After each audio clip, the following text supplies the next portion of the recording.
तार साहब बहुत बहुत शुक्रिया साथ देने का। आपने कहा कि किसी तशरीह या किसी रिव्यू की अब ज़रूरत नहीं है और ये जो फैसला है ये बड़ा सिंपल है, ये 4-3 से रद्द हो गई हैं तमाम तर पिटिशंस। सर ये आप किस तरह इस नतीजे पे पहुंचे हैं?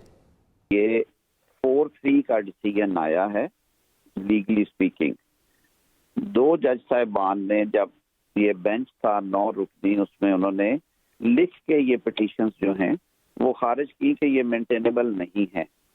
उसके बाद 2 जज साहिबान वैसे रिक्यूज कर गए 9 में से, तो वो चीफ जस्टिस साहब ने बेंच इसलिए 5 का रखा कि उन 2 जज साहिबान ने कहा कि हम अपनी राय दे रहे हैं और ये राय जो है वो पार्ट ऑफ रिकॉर्ड है कि ये petitions in their present form are not maintainable and the matters are pending before the high courts, let the high courts decide। उसके बाद जब 5 मेंबर बेंच में आज 2 जज साहिबान ने कैटेगोरिकली कहा कि we subscribe to the view, यानी कि हम तायद करते हैं उस व्यू की जो 2 ब्रदर जजेस ने 23 फरवरी को दिया था, और उसके बाद उन्होंने ये पिटीशन डिसमिस की on the ground of maintainability. और नीचे उन्होंने नोट भी दिया क्योंकि 2 जज साहिबान का view already part of record है, तो इसलिए ये पिटीशन डिसमिस खबर होती है। मेरे ख्याल में जो कानूनी सूरत हाल है, कानूनी सूरत हाल में आज सुप्रीम कोर्ट का जो डिसीजन है 4-3 से, वो दरखास्तों को नॉन मेंटेनेबल होने की बुनियाद के ऊपर डिसमिस करने का है, और हाई कोर्ट जहाँ पे ये मैटर्स पेंडिंग है वो फैसले सादर कर सकती हैं कानून और आइन के मुताबिक।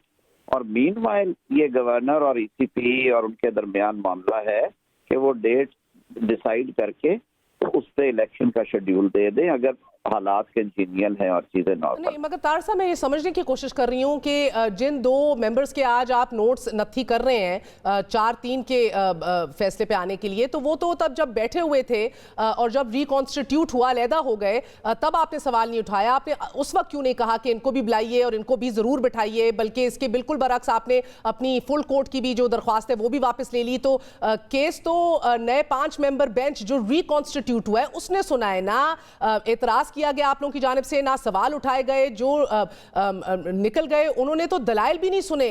जो 3 दिन से जारी बहस थी कोई भी दलील नहीं सुनी।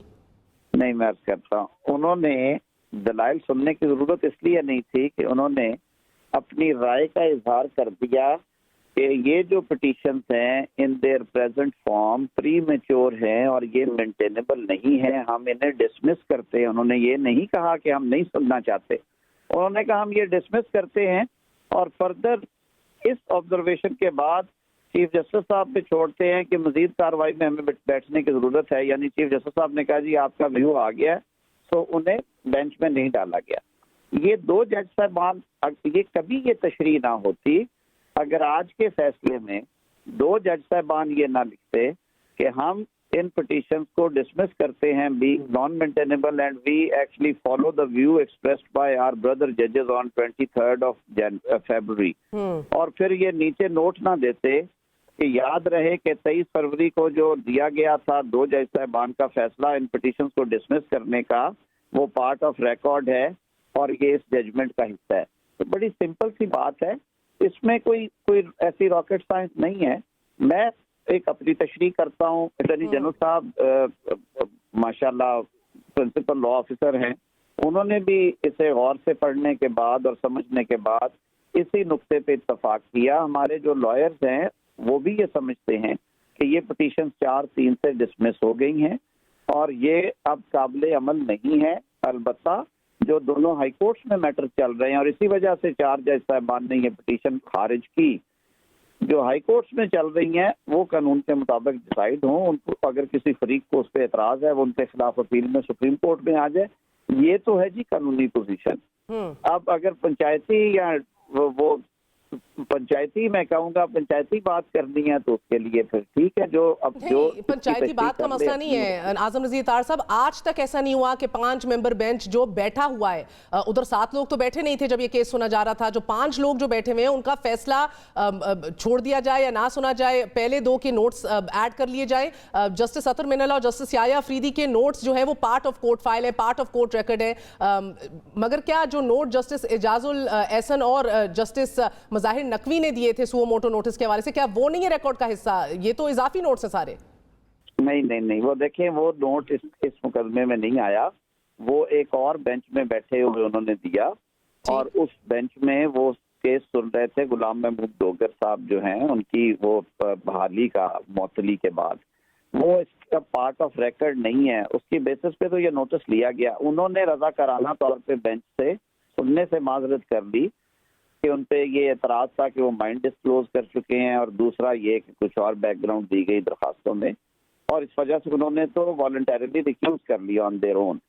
इन दो जज साहबान ने पिटीशन डिसमिस की नोट्स अपने अपने इजाफी नोट्स लिख के, और साथ मामला छोड़ा चीफ जस्टिस साहब पे कि ये हमारा फैसला है इस केस में, और केस का नंबर वही है SMC 1 ऑफ 2023 जी। और उन्होंने दरखास्तों को नाकाबिल समात करार देते हुए डिसमिस कर दिया और कहा कि अब चीफ जस्टिस साहब अगर मजीद इसकी समात करना चाहते हैं और हमारी जरूरत समझते हैं तो वो मुनासिब है, फैसला हम उन पे छोड़ते हैं। चीफ जस्टिस साहब ने उनको भी एक्सक्लूड कर दिया कि इन्होंने तो राय लिख के दे दी है और वो पार्ट ऑफ रिकॉर्ड आ गई है। बाकी 5 बंदों को उन्होंने बिठाया और उन्होंने कहा आप इस पे आप आगे चलें और फैसला करें। अब वाज़े तौर पे 4 जज साहबान 7 में से 2 तो रिक्यूज कर गए ना जी, अपना वॉलंटरीली रिक्यूज करके। जस्टिस आज़म हसन और जस्टिस 4 जज साहबान ने कहा कि ये पिटीशन जो मौजूदा फॉर्म में ये पिटीशन जो हैं वो काबिल समात नहीं है, वो मेंटेनेबल नहीं है। तो सिंपल इज दैट। जो बात आपने कही ना कि कभी हुआ नहीं है कि जो जज छोड़ के चले गए हों उनकी राय पढ़ी जाए, आज तक ये भी नहीं ना हुआ कि जो छोड़ के जजेस गए उन जजेस ने उस दिन बाकायदा नोट दिया हो और उन्होंने रिक्यूज नहीं किया, वो अपनी जजमेंट दे के उन्होंने चीफ साहब को फाइलें भिजवाई कि हमारी ये राय है, आगे आप फैसला करें। तो चीफ साहब ने बेंच को रिमेनिंग 5 जजेस को उन्होंने कंटिन्यू किया, इस वजह से किया कि ये 2 जज साहबान इन पिटीशंस को डिसमिस कर चुके हैं। आज अगर ये 4-1 होता तो ये 4-3 की जजमेंट होती। आज अगर ये अदरवाइज 1-4 होता तो ये फिर 6-1 की जजमेंट होती। मेरी तो ये तशरीह है, गलत हो सकता हूँ, आप इससे इख्तलाफ का हक रखती हैं, बाकी लोग भी रखते हैं, लेकिन यही राय जो है वो अटॉर्नी जनरल साहब की भी है, यही राय जो हमारे वकला हैं उनकी भी है कि ये 4-3 के साथ ये पिटीशंस जो हैं ये नाकाबिले समात करार दे दी। सर मगर ये तशरीयां हो क्यों रही हैं जब ऑर्डर लिखा हुआ है और ऑर्डर का आगाज इन अल्फाज से होता है by majority of 3-2 these matters are disposed of in the following terms। I mean अदालत लिख के दे रही है बाय मेजॉरिटी ऑफ 3-2, मगर आप लोग बाहर आके अपनी तशरीह कर रहे हैं, गो के आप लोग विड्रॉ कर गए फुल कोर्ट की दरख्वास्त से भी। तो ऐसी सिचुएशन में क्या आप सीनियर तरीन है, आपका एक पूरा तजर्बा है, मगर आप बार बार attorney general principal law officer को कोट कर रहे हैं, वो जवान है, ही इज यंग, उनका पूरा करियर सामने पड़ा है। आई फेयर टू थिंक कि आगे इस तरह के बयानात उनके करियर पे कैसे असरअंदाज होंगे, लेकिन नॉन मेंटेनेबल और दरख्वास्तों का डिसमिसल जो आप कोट कर रहे हैं, आप बेसिकली कह रहे हैं कि अब ये फैसला इग्नोर किया जाएगा, meaning the petitions are disposed of, so ये इग्नोर्ड है। माजरत मगर ये तो कंटेम्पचुअस नहीं है sir, you are actually saying कि हम इस 5 मेंबर बेंच को नहीं मानते। पहली बात तो ये है कि अटॉर्नी जनरल यंग जरूर हैं, लेकिन वो बड़े मंझे हुए और कोना मश्क वकील हैं और उन्होंने बहुत बड़े बड़े केसेस किए हुए हैं। और दूसरी बात ये है कि ये उनके करियर पे कोई किसी किस्म का कोई निशान नहीं होगा, क्योंकि ये लीगल बात हम कर रहे हैं। It is not a scandal जो कि हम बता रहे हैं, इट्स अ लीगल थिंग। और अगर ये बात लीगल नहीं है तो फिर आप जो 2 जज साहबान आज फैसला दे रहे हैं 5 में बैठ के, फिर हम उनसे भी टोटल इख्तलाफ कर रहे हैं कि जी उन्हें भी कानून की समझ नहीं है और उन्होंने भी ये क्यों लिख दिया। ये ऐसे नहीं है। इससे ज़रा ठंडे दिल से जो मैंने आपको प्रोपोजिशन दी और समझाई, and again speaking on behalf of attorney general, कि उन्होंने भी बड़ा सोच समझ के फैसले को पढ़ने के बाद ये राय दी। पहले मेरी ये अपनी ज़ाती राय थी, फिर मैंने ऑफिशियली इसको ऑन किया कि मेरे अटॉर्नी जनरल भी यही कह रहे हैं, और बहुत सारे दोस्तों से बात की मैंने। आज बल्कि पाकिस्तान बार काउंसिल में दोस्त पीछे मिले, उनका भी ये ख्याल था कि ये 4-3 का फैसला है। हम नहीं कह रहे कि ये फैसला गलत है या सही है, हम तो कह रहे हैं कि ये मेंटेनेबिलिटी के ऊपर 4-3 से ये दरखास्तें खारिज की गई हैं। अब इसमें अगर कोई अदरवाइज इशू आता है तो इन 7 जज साहबान को चीफ जस्टिस साहब बिठा के इस पर क्लैरिटी ले सकते हैं। वो तो कोई ऐसी बात नहीं है ना। ये कंटेम्प्ट या वो बातें तो उस सूरत में आए अगर हम फैसले को मानने से नंबर 1 इनकार करें, नंबर 2 कोई ऐसा स्कैंडलाइज करें कि जी ये इस तरह नहीं है, सर ये तो लिखी हुई सारी चीजें हैं, इनमें तो कोई दूसरी राय नहीं है। रही बात कि आगे क्या होना है, लाहौर और पेशावर हाई कोर्ट में पिटीशन पेंडिंग है। जो ये 4 जज साहबान हैं, इन्होंने भी ये होल्ड किया है कि let's the high courts decide these matters. इतनी सी बात है जो मेरे ख्याल में बड़ी सिंपल बात है, इस पे आगे चला जाए। और अगर इसकी कोई अदरवाइज तशरीह है तो वो सर आप जो ये कह रहे हैं 7 जजेस को बिठाकर क्लैरिटी ले सकते हैं, चीफ जस्टिस साहब क्लैरिफाई करने की जरूरत है चीफ जस्टिस साहब को अभी? कंटेम्प्ट आती है तो ये तो फिर वो 7 लोगों को बिठाना पड़ेगा। आज अगर 2 जजेस ये कहते बगैर 23 तारीख का रेफरेंस दिए और कहे हुए कि वो जो फैसला है वो पार्ट ऑफ द ऑर्डर है, पार्ट ऑफ रिकॉर्ड है आज का, it forms part of the record, यानी कि वो इन प्रोसीडिंग्स का हिस्सा है, तो सूरत हाल और होती।